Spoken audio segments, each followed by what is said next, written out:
Okay, well, good morning, good afternoon, good evening, good night. Welcome to the universe of soul empowerment. My name is David McLeod. I am your life mastery coach, and I'm here with three lovely angels of messengers of love, I guess. And today we are going to be talking about.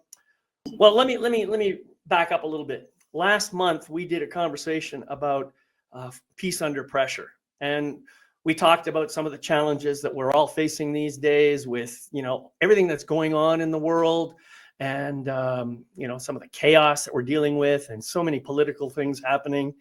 It's enough to think you're maybe living in a whirlwind. So we thought maybe this time we'll give some actual practical tools. Maybe we can come up with some practical tools for maintaining or connecting back to inner peace and maintaining that inner peace, even when everything around you is complete chaos, complete confusion.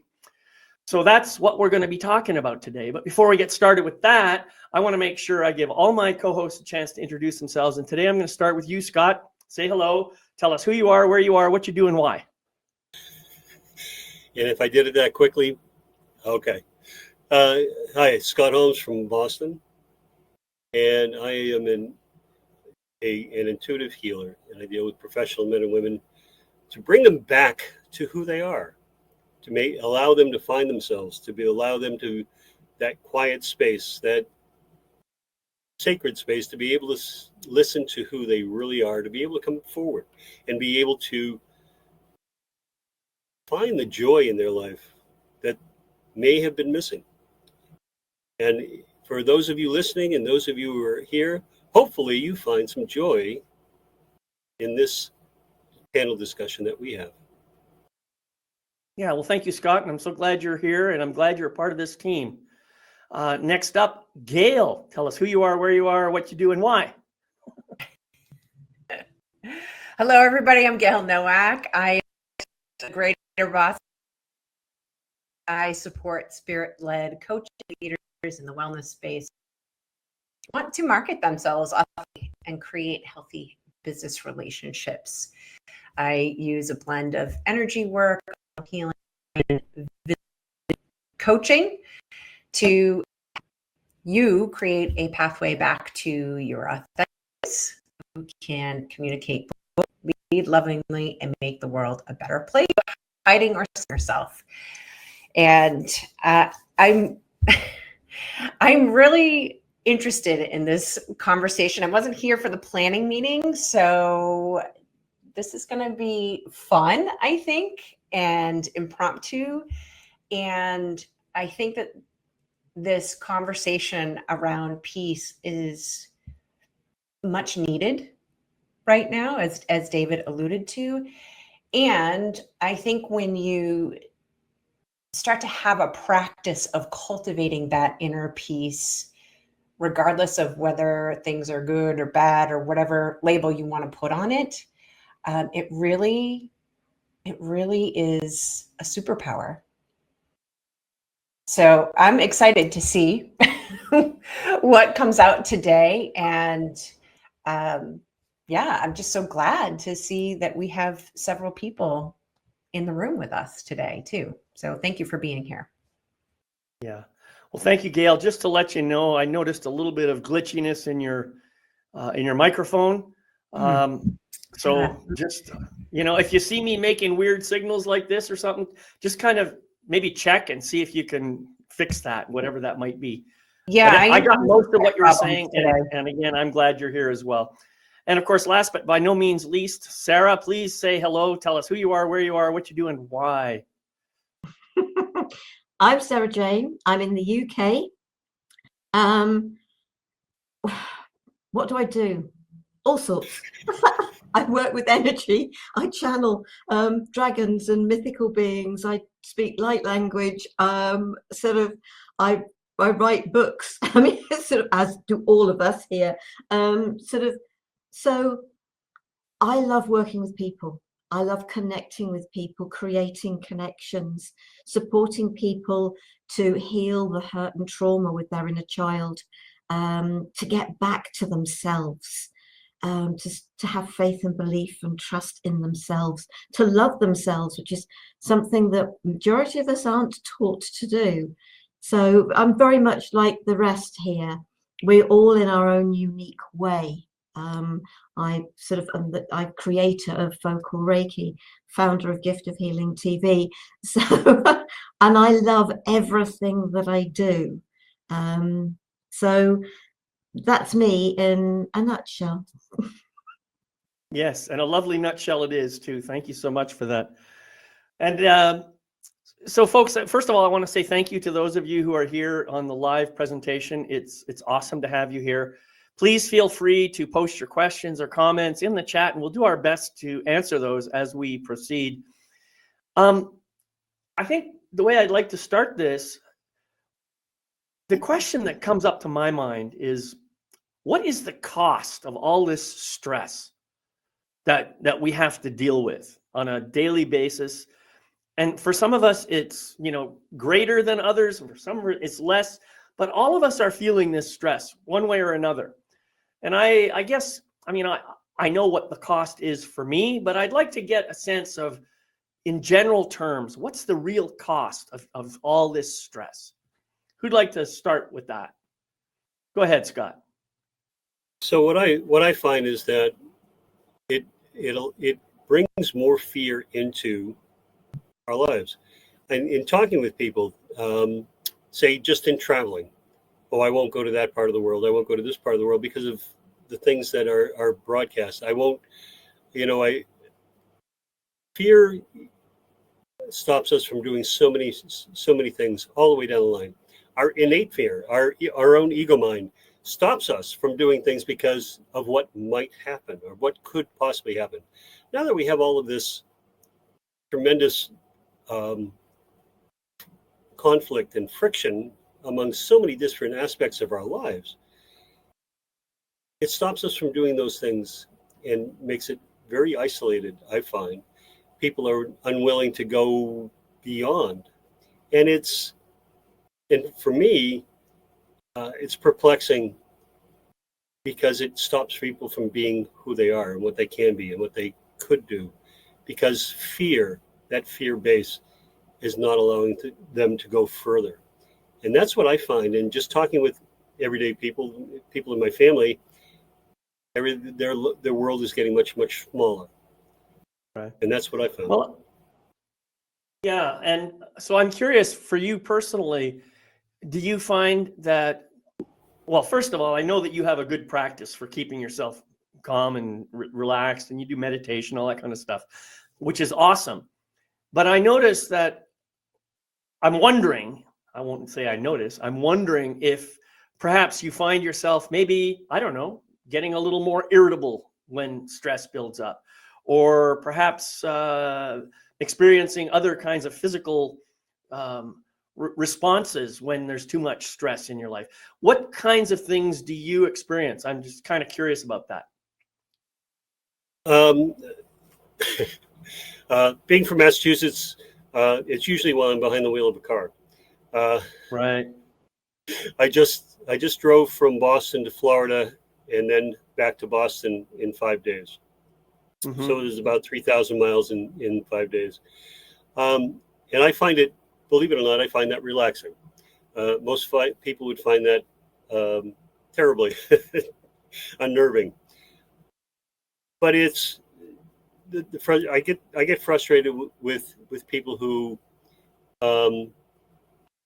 don't think through these things, who do, when you're on the highway, you see people do really outrageously silly things that can cause accidents. You're going between 60 and 80 miles an hour, and they make choices that can put people at risk. And that's when it's the funny thing about travel is that there is an unpredictability about it. Now, I planned out where I was going to be, how many miles I was going to go. I planned out my whole days. And the very first day, I was 3 hours later leaving than I planned on it. And when I got just north of Baltimore, I got a tornado warning. And there was a tornado that ripped through the area. And so I was going 35 miles an hour with my blinkers on the highway looking for somewhere to get off the highway. And as I get into the hotel, the woman at the desk says, I have to go home. I just lost my roof. So it was very real stuff. And you, yes, I know. And the funny thing is, I'm always, all right, what's next? I was waiting for locusts later that day, but it didn't happen. Plague of locusts. Yeah. So when you ask me about the frustrations and all that, it's immediate frustration that comes up. But for me, I try to look at the broader aspect of what can I do about this? And it's very, very logical, very problem solving. And it doesn't get to the point of just overwhelm. And for me, I know that I can deal with whatever comes forward. And do I get frustrated? Absolutely, about little things in life, about money, about, those things. But they're immediate, but then I have that sense of no matter what comes up, we'll be able to deal with it. Well, we'll deal with the how to handle that kind of situation. I'm more interested right now in the kinds of responses that people have to this extra stress. And I know for me personally, when I'm stressed out, my ego mind is very, very active, and I tend to be reactive to other people. So I'm less patient than I would like to be. I feel, like there's pressure to show up in a certain way. That's kind of what happens for me. So I don't know. Sara, what about you? Do you find yourself reacting in any kind of way like that with stress? Like maybe, I don't know, headaches or some other physical response? Computers. Computers are a source of stress for you. Yeah. They can frustrate. Technology can frustrate the out of me. It really can. Yet little things within day-to-day life. The thoughtlessness of people. Sort of, we've got a footpath at the side of the house. We've also got a cycle path. And the cyclists cycle on the footpath and the pedestrians walk on the cycle path. It's, excuse me, and the kids, because we've got a school right over the road, the kids coming out of school with their earphones in, looking at their phones, not paying attention to where they're walking. Right. Those little things, it's just like, well, and okay, those things didn't exist when I was at school, because we're talking a very long time ago now. It's 50 years since I left school.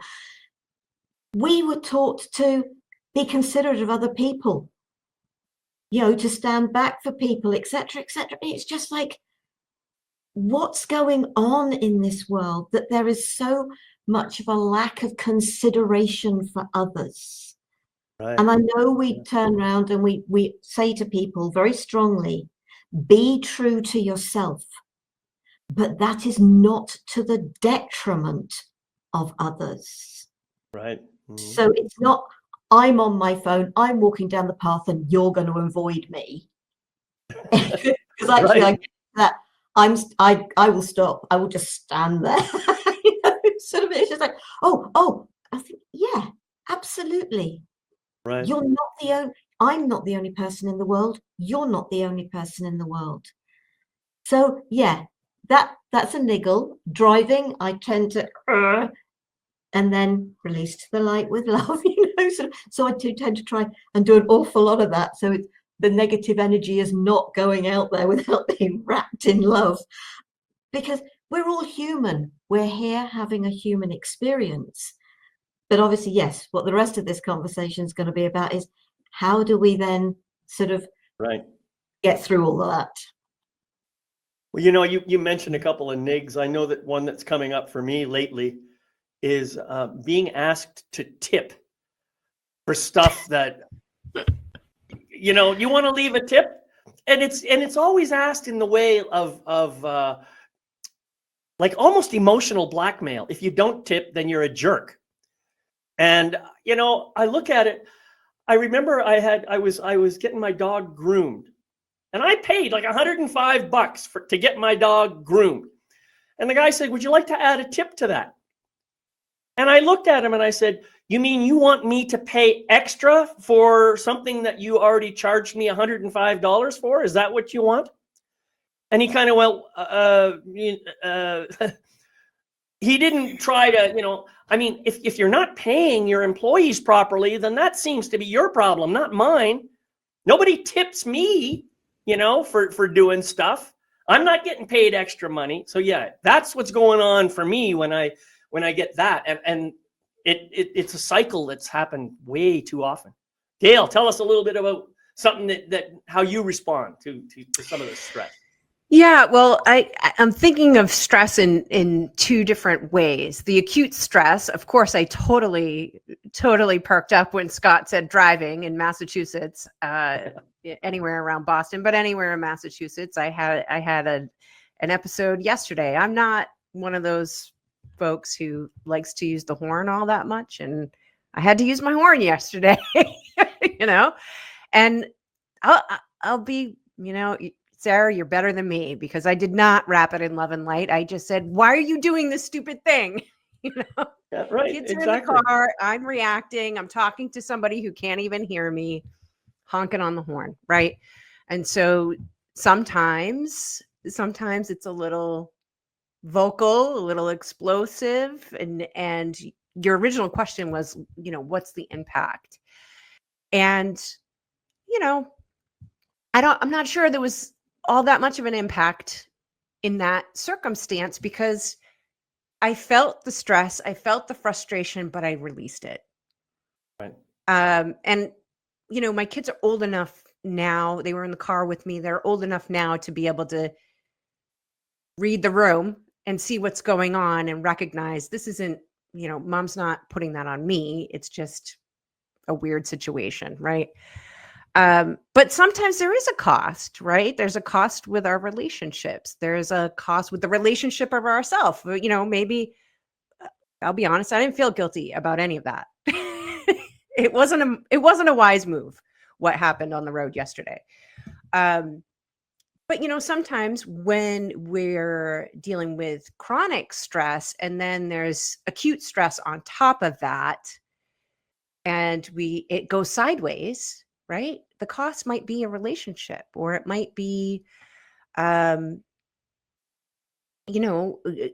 on to stress might be a cost to our mental wellness, our physical wellness, right? Right. So, for me, some of the things that I notice is when I'm kind of in that longer term, might not be chronic, but longer term stressful situations, it's almost like I almost feel like this, like I'm just putting my head down and getting through it.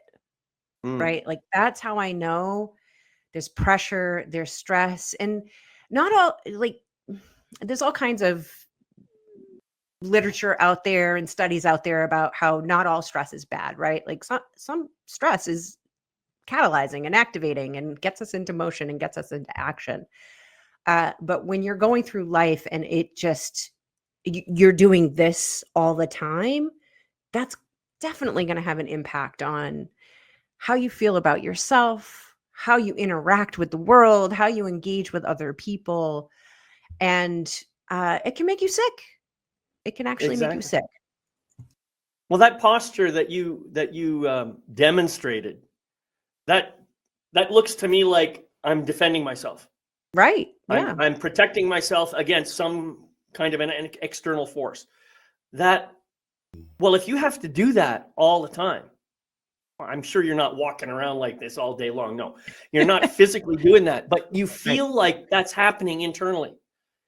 That has a huge amount of cost. That means that stress is operating on you in your physical being, right, like constantly.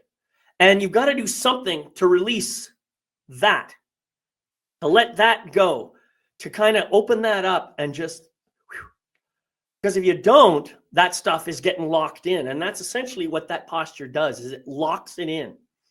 Yeah. Right. And of course, we have a lot of external influences that try to encourage us to keep locking it in, because after all, you're not allowed to say nasty things to people. You know, you have to be polite. You have to be this, you have to be that. Those are the ways we're supposed to be showing up. So if you do have a reaction, then you got to clean up the mess you make after the fact, which just adds more stress. And so the cycle continues, and it gets harder and harder and harder to live. And so that's what we really want to talk about today, you know, is how do I get away from this and into this? How do I do that? How do I do that consciously in the moment? And so that's what we want to talk about. We called this simple tools for inner peace because each of us has all kinds of tools that we've come up with. Maybe that somebody else taught us, or maybe we just learned it on our own.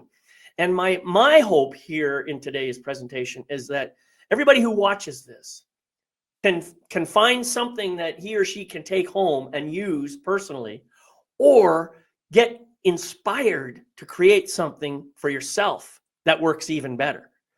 That's kind of where we're going with this. And that's why we're calling it simple tools, because we don't want to make these like long involved procedures or anything like that you have to do. So with that in mind, I'm going to ask us all to take a deep breath now and let go of all that imagined frustration that we just poured on ourselves in order to kind of understand what it is that we were feeling. Now just let it all go. We're not in traffic right now. We're not surrounded by other people who are irritating us. We are, in fact, in a very beautiful, loving space in this moment. So let's just enjoy that. Release everything that we might be carrying. Just let it go. Take a deep breath and just let it go. And notice, is there a difference in how you feel right now? Just with that one simple thing, taking a deep breath and letting it go. I noticed a difference. That tightness that I was simulating here, it's kind of gone now. Although there's still a little bit of vibration in my hands. I will notice that. How do you feel? How do you feel when you do that? Just take a deep breath and just let it out. What happens? God, I see you nodding. Because breath, for me, breath is always that important part. I do what I call a foursquare breath. When something gets overwhelming, when the emotions get welled up, or it just you feel that is I've always used the foursquare. Breathe in for 4, hold it for 4, breathe out for 4, hold it. If you do that 4 times, foursquare. So you mean you're doing like a count? Just doing a count in your head. Yep. I see. I tell people go into the bathroom and just sit down. And when you're feeling so that you can't deal with whatever is coming through because of chronic stress, like you had mentioned, Gayle, or things that come on top of that. And when we're in that, we react much quicker when we are in that state of frustration or just survival mode. We react much, much quicker because we're so much closer to the top and so much closer to the edge, right? And so just doing that foursquare breath, it takes 15 seconds. And it just takes everything right back down. And if we're talking about this, the other thing is I always go to my safe place. Now, where my safe place is a beach on Amelia Island in Florida. And I'm sitting in that lawn chair with my feet in the sand, with the sun shining and the waves just rolling in. And the only thing I hear are the birds and the waves. And for me, that brings me right down to 0. And so just to be clear, for the purpose of this program, you're not actually getting into your airplane and flying to Florida, except maybe in your imagination. In my imagination, right? I am correct. In my imagination, I'm there, and it's where somebody says, "Go to your safe place," and I just picture it, and I feel it, and that rhythm of the waves and all of that. And it brings whatever I'm feeling right down to zero. I don't physically go there, Right. but I can always recreate it for myself. That's beautiful. So the 4 square, I just want to make sure I understand this correctly. You inhale for a count of 4, hold it for a count of 4, exhale for a count of 4, and wait, no, Hold I it missed for a something. count Oh, of and 4 hold it again. on the bottom for a count of Yep, 4. hold it for 4. Hold the So exhale. you're really And then control. you do that 4 breathing. times. Do it so it's square, square, square, 4 times. Got it. And at the end of that kind of 15 seconds, all of a sudden everything is just gone. All that Nice. overwhelm is gone. Yeah, that's beautiful. Yeah, and you're right. Pretty much anything involving the breath is going to be helpful. And one of the reasons that I know that to be true is because when I'm focusing on my breath, I'm focusing on what's happening right now. So that brings me into the present. That brings me into this current moment. And it helps me not to think so much about, worrying about what was happening in the past or whatever's going to happen in the future, but being right here, right now. So the breath is really, really useful for that purpose. And when you're counting Gayle, in your you had head, by the way, when I'm you're sorry, counting in your head, you can't think about anything else. right. You're Or thinking of those numbers, right? Yeah, the only thing is it's right there. And you're right Yeah, about beautiful. being present. Yeah, great. Thank you. Gayle, what's a simple tool that you use to help keep yourself grounded? Yeah, I mean, for me, it's movement. I mean, breath is definitely a tool that I use, but movement is my go-to, whether that's just going out for a walk, right? So when I'm talking about going back to what I was saying about pressure, right? And feeling the stress and sort of being in that constricted, whenever I notice that tension or that constriction, that's my signal. Get up, get out of your chair, walk around your office, get outside, go for a walk, right? And it doesn't have to be, if you have the time to go for a 10, 15 minute, 20-minute walk, great. If not, just moving. We spend so much time behind screens, right? And so much time sitting down. Stand up, stretch, move. Qigong is great. There's a little thing that I do in the morning. This isn't a technical term, but it like fluffs up the energy. It's literally just, tapping on your arm, inside, outside, right? Inside, outside. You can tap on your chest. You can tap on your back near your kidneys and down your legs and back up again. And it just, it's like kind of like getting washed off, it just Right. dusts off the cobwebs and breaks up the energy. And that's something that can take, less than a minute, but it Right. moves things. It moves the energy around, but it also, like breathing and breath work, it gets you back into your body and into the present Right. moment. Yeah, I love that. And actually movement is important for a variety of reasons. For one thing, you got that stress and what is that hormone? Cortisol, I think it is. Cortisol. Yeah, that stuff kind of collects in your body, and moving helps to get it out of your body, or at least moving so that you can get rid of it. So that movement is really, really important. And I love this idea of tapping. That's easy. Anybody can do that. And here's what's cool. You could do your breathing while you're moving. Yes. Hey, how about that? Sara, give us one of your favorite tools for getting back into the grounded state. Firstly, I have a tip for you. Why don't you just give them a verbal tip, why don't you breathe today? Because of the energies that we work with, sort of some people would say, oh yes, going back, what's it, on the 4:30 at whatever, it's a dog race or a horse race or something, that's called a tip. There are so many different meanings for the word tip, and just change what that word means for you. Oh, I got it. You're making a callback to one of the NIGs I was talking about. Okay, got it. So I suppose what I'm, in some respects, I'm saying to anybody is, if there's a word that's being used, try and come up with another definition for it that you're comfortable with, that you can then change it. But the suggestion, to a certain degree, an aspect of Gayle's, when if you want to sort of do something like a dry bathe rather than necessarily a shower or something, but actually I'd do it whichever, I have a sort of an affirmation. So it's, I wash away negativity. I wash away fear and anxiety. I wash away negativity. I wash away hurt and pain. I wash away anger, frustration, and judgment.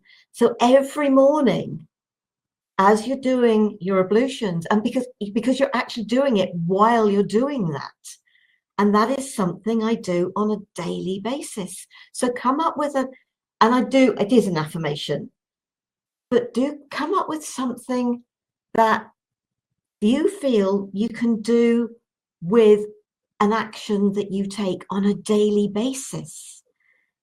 So you're not adding to your day. Well, you are, but you're not adding to the time it takes. You're just putting yourself in a different frame of mind. Sort of, and for those of you that sort of are into the sort of thing that we're into, what I tend to do when I'm doing that is I put a healing and cleansing fire around me and a healing and cleansing stream under me, so that any negative energies that I'm brushing off are actually cleansed by the fire or the water. And just for clarity, this is an imaginary fire and an imaginary stream. Yep, absolutely. Right. Although I do think we've got a stream that runs under our house, but that's by the by. Right. We definitely haven't got a fire surrounding it.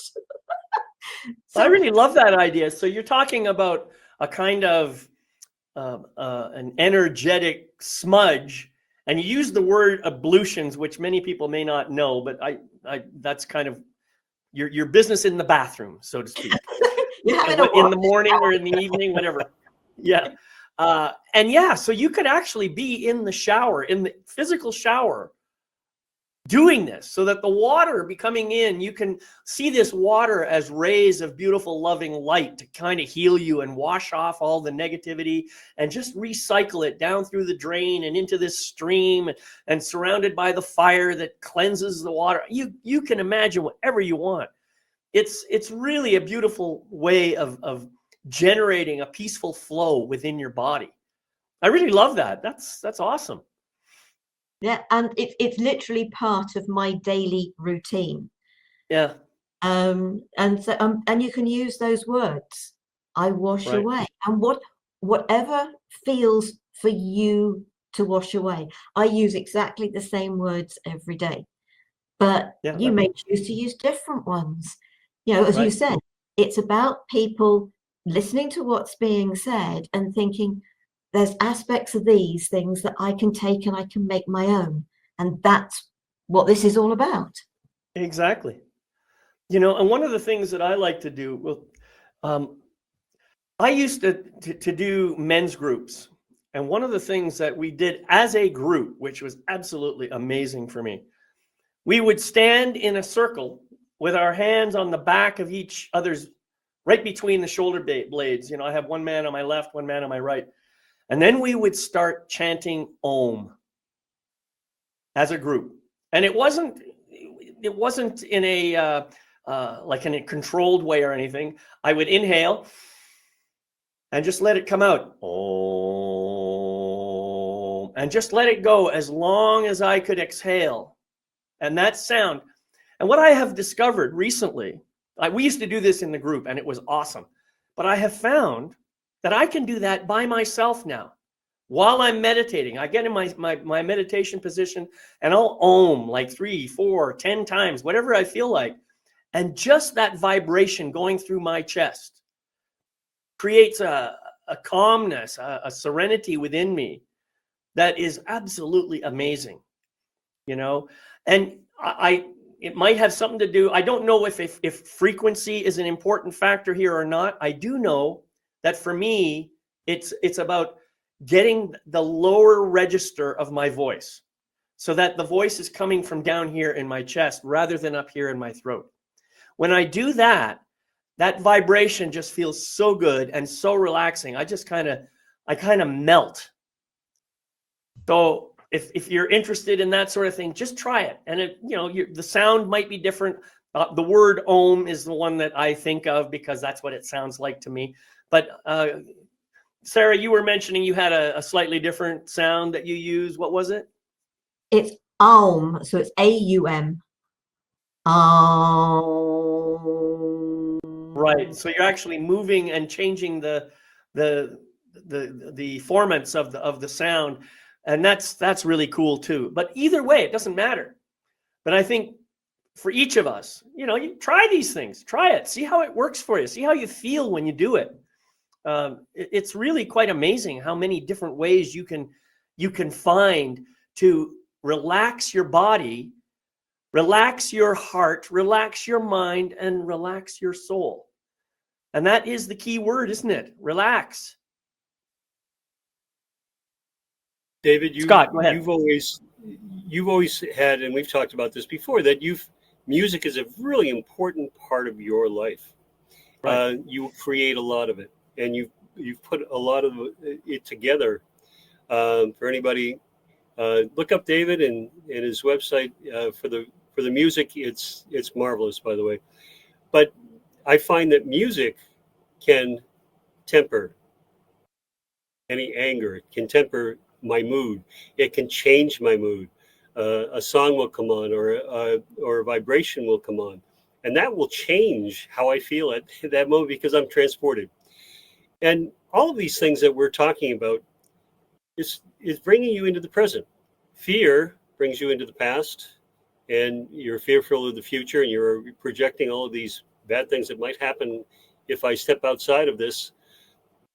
But being present, that is the key. And all of these things that we're doing, it brings you here and now, so that you're not reacting out of that rage or the frustration or that survival instinct.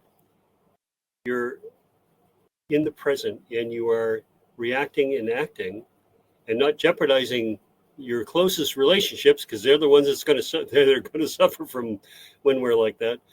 To be able to be present, and that's where we all of these modalities, all of these rituals, all of these techniques, all of these things that we're talking about bring you right back to you, bring you back here so that you can be present. But music does that for me. It has many, many times in walking, in riding the car, in whatever you're doing. My wife has music on all the time. She's always listening to music. It really affects her. She'll start dancing, and while she's in the kitchen doing chores, which or something that you don't necessarily want to do, but you get the music on, then you kind of go there and you can do your task.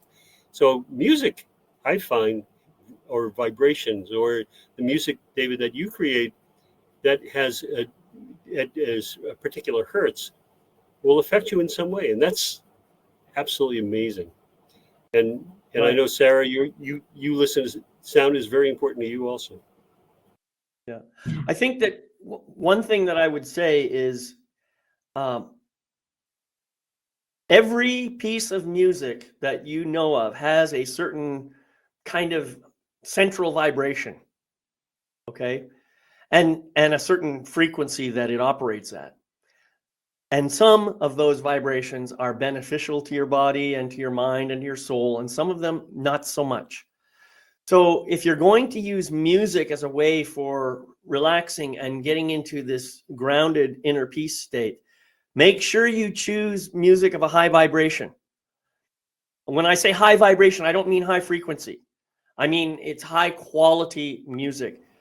You want to avoid, stuff that, the death metal, rap music, that kind of stuff is it's going to bring you down in the long run.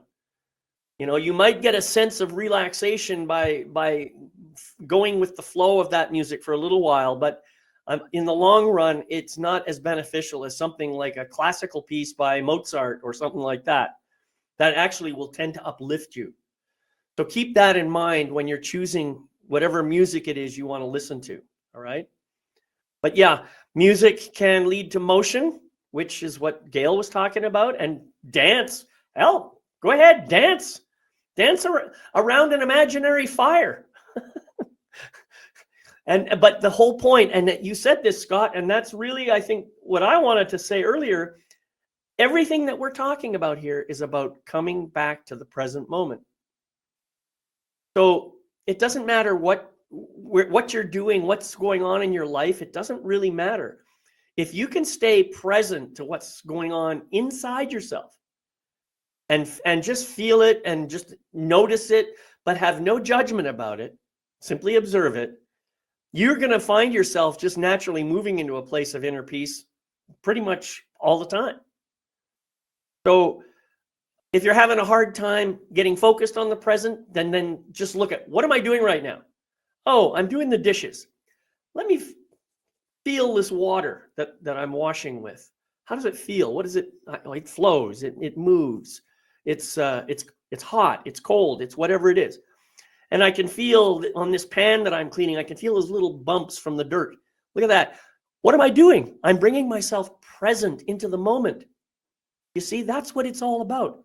So I encourage everybody to, whatever tool you want to try, make sure it involves getting present. Gayle, give us another one. Yeah, I have 3. How about that? Awesome. Okay. Actually, just on the music and sound, just a little add-on for that. There's all kinds of channels, and I think you could probably, I'm thinking of YouTube, but I think you can probably get this on Spotify and Pandora as well, with that high vibration music. So you like 432 hertz is a high vibration music. So you can go and look for these things and add it to your playlist. The other thing, speaking of sound, is like, and Sara, you probably know this better than I do, but your own voice. So simply even naming out loud, I'm feeling stressed right now. Now that would seem that might seem like, oh, I'm going to just like stay in that place. But sometimes naming it actually gives it voice and breaks up the energy. I'm feeling stressed right now. I'm feeling stressed right now. I'm feeling stressed right now. And then maybe you start tapping like, oh my God, I'm feeling so stressed right now. You stop holding it and you start moving it, you start speaking it, and that will break up the energy and that will bring you back into the present. And then you can say, I'd like to feel whatever it is that you'd like to feel. And sure, you might feel a little awkward talking to yourself, or maybe not. I talk to myself all the time. So, it's when you start talking back, that's when it's a problem. Right, exactly. But just hearing your own voice, naming how you're feeling on the inside can be oddly soothing, right? And then pets. If you have pets, and if you don't have pets, just get outside, get out in nature, put your hand on a tree, put your back against the tree, lay down on the grass, put your feet on the ground, right? Barefoot on the grass. Barefoot, exactly. Barefoot on the grass. But pets, especially cats, again, with the sound, you guys got me thinking on the sound. One of my favorite things I used to do with my cat was just to cuddle with her, listen to her purr, feel her fur, feel her warm little body. That is just so soothing and peaceful, right? And so, I know some people are dog people, so maybe it's a little bit different experience with dogs, but man, a cat is just amazing for getting you in a calmer, more peaceful state of mind. That's beautiful. My dog purrs. Although somebody else who might hear that would say, no, he's growling. Yeah. Oh, I love it. I love it. All these ideas are all so great. And first of all, I want to say thank you, Wendy, for your comments. I appreciate it. She says she always looks forward to these lives and she learns so much and it helps greatly. Well, I am glad you're here, and you're welcome to join us every month. Sara, you have another one. I can tell you're just itching to share it. Well, I'm just thinking about sort of everything that I use on a daily basis. But I think maybe one of the most important is acknowledge yourself. It's to me, it's just so important. And I do that literally because I work with toning, but you haven't got to do it, because a lot of people would say, oh, but that's singing. But it's very specific the way that I work. So speak your name. And it doesn't have to be about surname. For me, it would always be, I always say to people, the name your mother called you as a child. And I know a lot of people say, but I don't like my name, and a number of people that have changed their name. But it's about acknowledging who you are, the whole of who you are. All those aspects that as a child, when you got told off, you probably, without registering that that's what you were doing, you think, okay, I can't be like that because I've got to keep people happy. And so we actually tend to disconnect or try to disconnect from aspects of ourselves. It's about bringing the whole of us back together. And it's also about praising yourself. It's not about waiting for anybody else to say, oh, well done, congratulations, no, you did really well with that, or whatever. You know, it's something else that I tend to do pretty much on a day. Oh, you've done really well this morning, well done. Doesn't matter. You know, I don't know whether you've seen these little comments that sometimes pop up on things like Facebook, LinkedIn, and I don't know about the others because I'm not on any of the others. It's even if you've only managed to get out of bed this morning, praise yourself for doing that. Because some days we have really bad days, and I know what that is like. I probably came as close to having, I think it was ME, as you could get without actually being diagnosed with it. Feeling shattered the minute you made a single move, you know, sort of, and having to sit down. It's just, you give yourself the praise, the acknowledgement that you're waiting for from others, because you're just saying to yourself, I see you, I hear you, I'm listening to you, I love you, I care about you. And it has to come from you first. Right. And it's amazing how that can build you up. And then when you get somebody who says something that maybe isn't particularly nice, you can think, okay, but that's their stuff. That's not mine. Right. And helps you to let go of other people. And we've talked about judgment from other people probably on numerous occasions, but it helps you to let go of that judgment of others, keeping you in that centered space of self, and therefore keeping you sort of hopefully calmer and more at peace with who you are. Yeah, that's beautiful. I love this. Self-acknowledgement, self-appreciation, self-acceptance. All of these things are so important in life. And you notice the words that I'm using: self-awareness, self-acceptance, self-appreciation, self-care. All of those words are stated in the present tense. It's not something you're going to do tomorrow.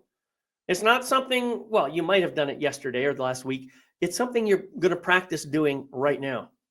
And you want to bring that into the moment. And one of the things that I know is there's a power of gratitude. You know, gratitude is, I think, one of the most powerful forces in the universe. Gratitude and forgiveness, they're close cousins for sure. But one of the challenges that I've had, and Scott, I know you've shared this before, is finding things to be grateful for. Well, here's a little suggestion for you. We've already talked about the breath. So why don't you do a simple little exercise for yourself where you're sitting down and maybe you do the 4 square breathing for a bit. And then when you're done, you just stop and you say, okay, take a breath and just say, oh, I'm so grateful for that breath. Nothing else. Take another deep breath. I'm so grateful that that breath fills me with life and love. Do it another one. I'm so grateful that that breath reminds me of my dog lying here on the floor, who just brings me so much companionship and love in my life. You see how easy that was? That just came to me in this moment. I wasn't even thinking about what I was really grateful for, but I started with my breath. And then I started thinking, well, what's my breath do for me? You see, these are things that you could do in 3, 4, 5 minutes of time a day. And before you know it, you're going to start writing down huge, long lists of all the things you're grateful for. So, like everything else that we share on this program, don't try to be the expert who does it all on the first day. Instead, pick something that feels good in your heart and go try it. Maybe you'll say, yeah, that doesn't work so much for me. Oh, great, no problem. Find another one, find a different one. Or maybe take the one that doesn't work for you and modify it. That's what we're here. That's what we're all about. Take one small step each time. That's all. Scott, I'm sorry. I saw that you were. No, you wanted to say something. You brought so up exactly what I was going to say, and that is gratitude. It is the greatest form. When I was at my lowest, I was asked, name 3 things you're grateful for, and at that moment in my life, I could not think of 3 things.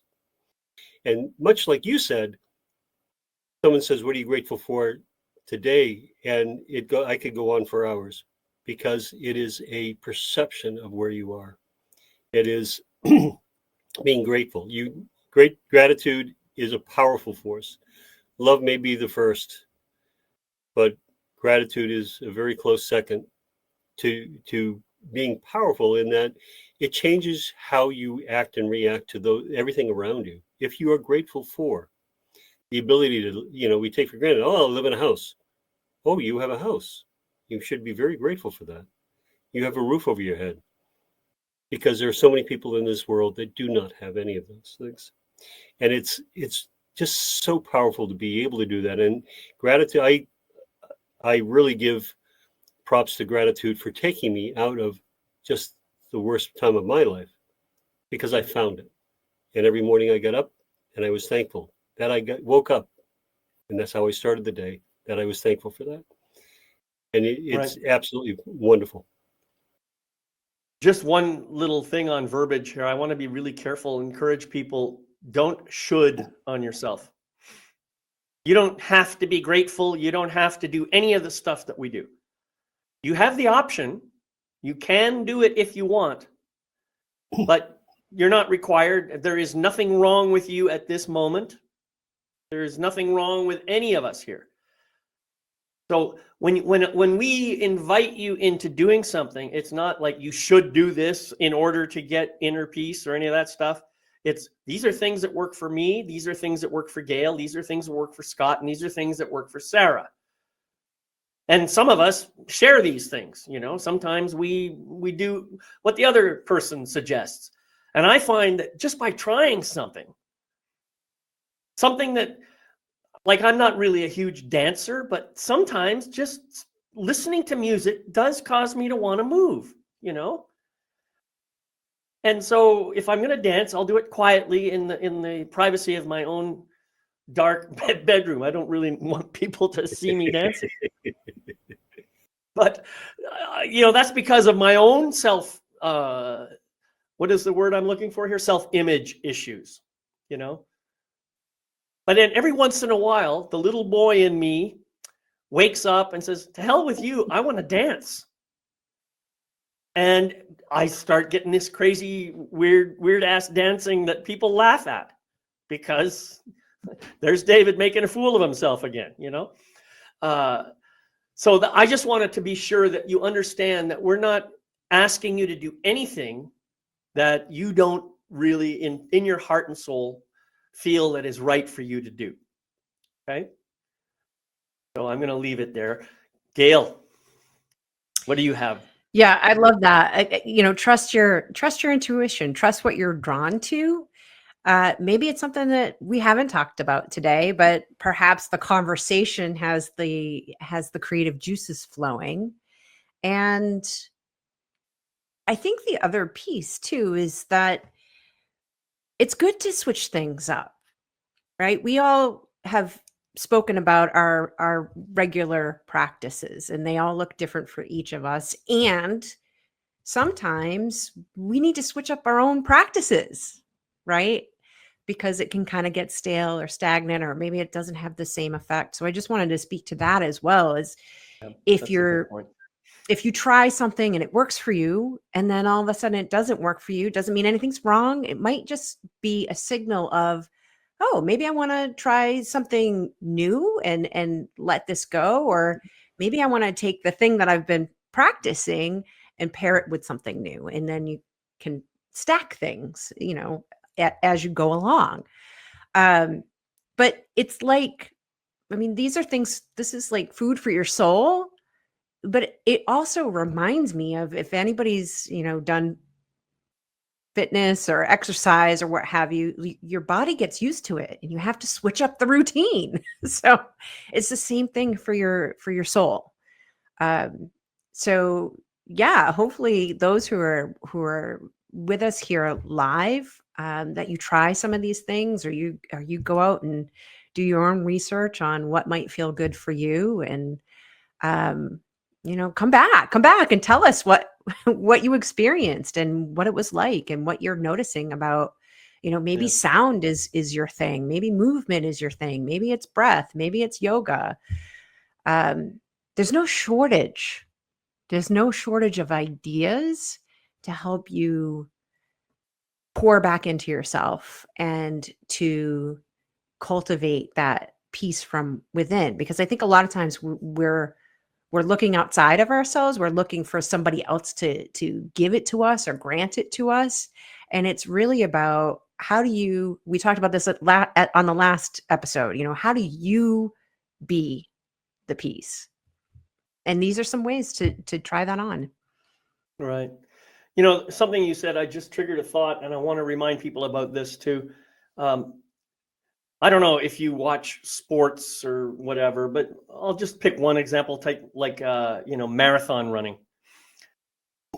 If you happen to watch people in a marathon run, especially these really super fast runners, people who can maintain a 5-minute mile over 26 miles and complete the run in 2 miles or 2 hours and 2 minutes or something, you have to understand that those people didn't get that way the first time they put on a pair of running shoes. They put hours and hours and hours and hours and months and years of effort and practice to get to that stage where they're able to do that on a regular basis. So it's really, really important. And to come back to your other point about how the body gets used to certain things, when you get to that stage of being that kind of a runner, your body does know exactly how to do it, right? So some of the things that we're describing might feel a little uncomfortable at first. Discomfort doesn't mean that you should stop. It might be necessary for you to find a different way of doing it. That is true. But the discomfort is just your body saying, hey, I'm not used to this. That's all. So give yourself permission to try and to do repeat efforts. And I tell you, it reaches, I remember when I started doing yoga, how much some of those moves hurt my body. And it didn't hurt it in a bad way. It just was, oh my God, I can't believe they want my body to bend in this way. But now I do it and it's like painless. So I encourage you to just try stuff. See what works for you. Notice what's happening, and maybe write some journaling about your experience. Spend some time writing down how you felt. What did you get out of it, and that sort of thing.